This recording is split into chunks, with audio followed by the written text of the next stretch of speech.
ఇక ఆంధ్రప్రదేశ్ రాజకీయాల విషయానికి వస్తే రాజమండ్రి కల్తీ పాల ఘటనలో 6 ఇప్పటి వరకు చనిపోయారు సార్.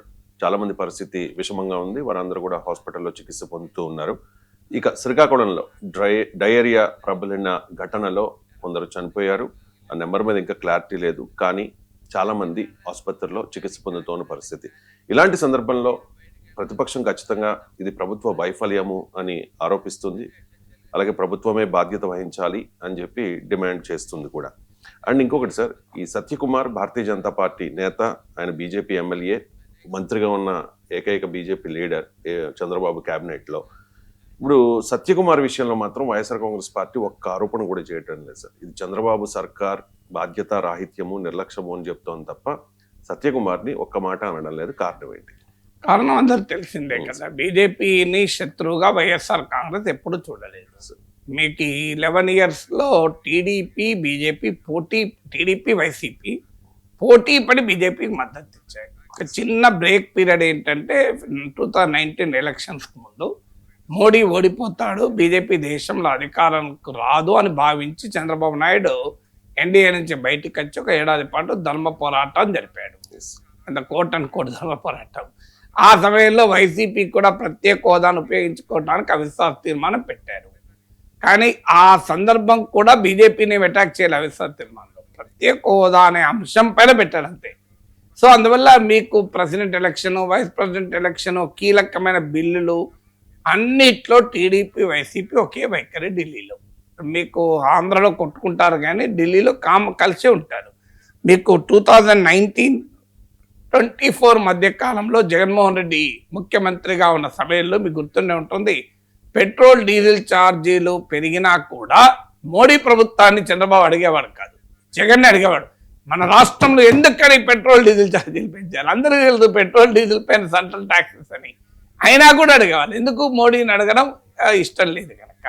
ఇప్పటికి కూడా మీరు గమనించండి, జగన్ పైన పెద్ద ఆరోపణ, జగన్ పేరు పెట్టకపోయినా ప్రభుత్వ అధినేత అని చెప్పారు. అదాని దగ్గర 750 కోట్లు లంచం తీసుకొని సోలార్ ఎనర్జీ కాంట్రాక్ట్లకు ఆంధ్రప్రదేశ్ ఒప్పుకుంది అన్న ఆరోపణ. ఈ ఆరోపణ తెలుగుదేశమే చేసింది. పయ్యావుల కేశవ్ ఇప్పుడు రాష్ట్ర ఆర్థిక మంత్రి, అప్పటి పబ్లిక్ అకౌంట్స్ కమిటీ చైర్మన్ హైకోర్టుకి వెళ్ళాడు, ఎలక్ట్రిసిటీ రెగ్యులేటర్ దగ్గరికి వెళ్ళాడు, చాలా పెద్ద ఎత్తున పోరాటం చేశారు.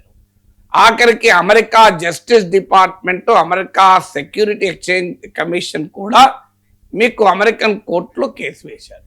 కానీ ఇప్పటి వరకు జగన్మోహన్ రెడ్డి పైన ఎఫ్ఐఆర్ అని ఉంది. దానిపైన మీరు తిరుమల లడ్డూలో కల్తీ గురించి రోజు మాట్లాడే చంద్రబాబు నాయుడు అదాని దగ్గర జగన్ 750 కోట్లు తిన్నాడని ఇంతవరకు ఒక్కసారి అనడం మీరు గమనించవచ్చు. ఒక్కసారైనా అదాని దగ్గర తిన్నడు అని అనలేదు, అసలు తిన్నడనే అంటలేరు. First point. సో ఆఖరికి ఆ అదాని దగ్గర డబ్బులు తిని కుదుర్చుకున్న అవినీతి ఒప్పందాలను గతంలో టీడీపీ అని ఇప్పుడు వాటి క్యాన్సల్ చేయలేదు. జగన్మోహన్ రెడ్డి పైన ఎఫ్ఐఆర్ దాఖలు చేయలేదు. ఎందుకంటే జగన్ పైన ఎఫ్ఐఆర్ దాఖలు చేస్తే అదాని పైన కూడా చేయాల్సి వస్తుంది. అదాని నరేంద్ర మోడీ మిత్రుడు, అందుకే ఏమీ చేయలేని పరిస్థితి. సో అందువల్ల మీకు క్లియర్గా అదే సేమ్ విషయం జగన్మోహన్ రెడ్డికి కూడా. ఎందుకంటే బీజేపీతో ఘర్షణ పడడం జగన్కి ఇష్టం లేదు. వైఎస్ఆర్ కాంగ్రెస్ ఇది నాన్ ఎన్డీఏ అలై, తెలుగుదేశం ఏమో ఎన్డీఏ భాగస్వామ్య పక్షం, వైఎస్ఆర్ కాంగ్రెస్ ఏమో ఎన్డీఏ మిత్రపక్షం. ఇది రియాలిటీ. అందుకే మీకు ఆంధ్రప్రదేశ్లో ప్రత్యేక హోదా గురించి ఒక్కరు మాట్లాడరు, మీకు కేంద్ర ప్రభుత్వం విధానాల గురించి ఒక్కరూ మాట్లాడరు. ఇప్పుడు విశాఖ రైల్వే జోన్, నా ఆదాయం లేని రైల్వే జోన్ ఇచ్చినా కూడా ఎవరు మాట్లాడరు. మీకు అమరావతికి గురించి సహాయం చేయమని ఎవరు అడగరు. 50,000 ఇవ్వని 50,000 కోట్లు ఇవ్వచ్చు కదా అని అడుగుతున్నారా? ఎవ్వరు అడగరు. మీకు గమనించండి. ఎందుకు అడగరా అంటే అందరూ బీజేపీకి మిత్రులే. బీజేపీకి ఆంధ్రప్రదేశ్ నుంచి 25 ఎంపీలు ఉన్నారు. ఇది ఏ పార్టీ అన్నా గెలవనియండి, వైసీపీ వాళ్ళు గెలిచారా, టీడీపీ వాళ్ళు గెలిచారా సంబంధం లేదు. దీనికి కారణం ఏంటి? అందరికీ ఆ కారణాలకు కూడా సత్యకుమార్ అటాక్ చేస్తే బీజేపీతో ఘర్షణ పడితే ఏం జరుగుతుందో మీకు ఇవాళ పత్రికలో ఉంది. చిదంబరం పైన ఈడీ ప్రాసిక్యూషన్ అనుమతి తీసుకుంది. సో తమిళనాడులో ఎన్నికలు ఉన్నాయి, చిదంబరం మీద కలబడుతున్నారు. చిదంబరం నీతివంతుడు, ఆయన అవినీతి చేయలేదన్న నా వాదన కాదు. 2006-7 సంబంధించిన ఎయిర్సెల్ మ్యాక్సిస్ ఐఎన్ఎక్స్ మీడియా కేసు అది 2011లో ఫస్ట్ ఎఫ్ఐఆర్ దాఖలైంది, 2017లో మరో ఎఫ్ఐఆర్ దాఖలైంది, 15 ఏళ్ళ తర్వాత 20 ఏళ్ళ తర్వాత జరిగిన తర్వాత ఇప్పుడు ఈడీ ప్రాసిక్యూషన్ కడుగుతాను. ఇంతకాలం ఏం చేసింది మరి ఈడీ ఎందుకు అడగలేదు ప్రాసిక్యూషన్? Nobody nose. కరెక్ట్గా తమిళనాడు ఎన్నికలు ఉన్నాయి, దిగింది ఈడీ. సో ఇలా మీకు బీజేపీని వ్యతిరేకిస్తే ఏం జరుగుతుందో జగన్మోహన్ రెడ్డికి బాగా తెలుసు. బీజేపీని సమర్థిస్తే ఏం జరుగుతుందో మమతా బెనర్జీ ఇలా ఇండియా కూటమిలో ముసలం పుట్టిస్తోంది కనుక మమతా అల్లుడు అభిషేక్ బెనర్జీ పైన సిబిఐ దూకుడు ఆగిపోయింది కదా మీరు చూడండి. సో ఒకవైపు బెంగాల్లో తృణమూల్ కాంగ్రెస్ వర్సెస్ బీజేపీ రాజకీయం నడుస్తుంది. అసెంబ్లీ ఎన్నికలకు ముందు ఏమన్నా చేస్తారో తెలియదు అధికారం కొరకు, కానీ ఇప్పటి వరకు అక్కడ ఏమి లేదు హడావుడి. ఎందుకు లేదంటే ఇండియా కూటమిలో ముసలం పుట్టించడంలో మమతా బెనర్జీ సహకరిస్తోంది కనుక ఓవైసీల పైన ఏనాడు సిబిఐ పోదు, ఎందుకంటే ఓవైసీల ఎజెండా బీజేపీకి ఉపయోగపడుతుంది కనుక.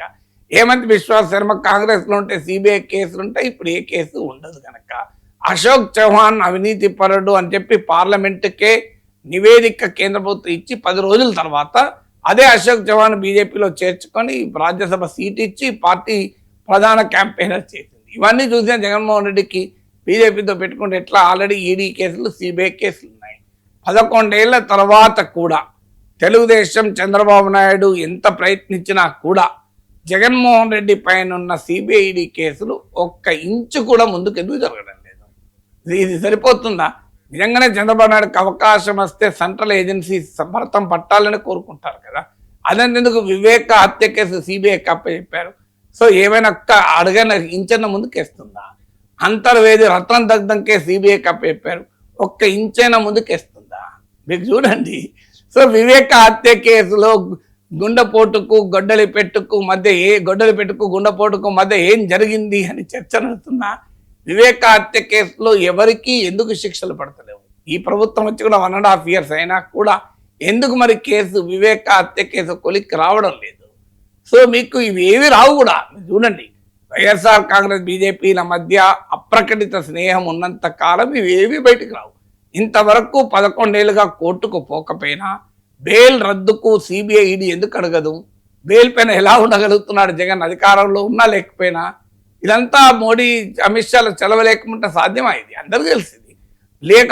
బీజేపీ వైఎస్ఆర్ కాంగ్రెస్ అవసరం లేకపోయినా మద్దతు అడుగుతలేదా? లోక్సభ స్పీకర్ పదవికి వైస్ ప్రెసిడెంట్కి జరిగిన ఎన్నికల్లో నిజంగా ఎన్డీఏకి మెజారిటీ ఉంది, వైసీపీ మద్దతే అవసరం లేదు. ఆయన ఎందుకు అడిగారు? పోనీ మేము అన్ని పార్టీల మద్దతు అడిగినామంటే బీఆర్ఎస్ మద్దతు అడగలేదు.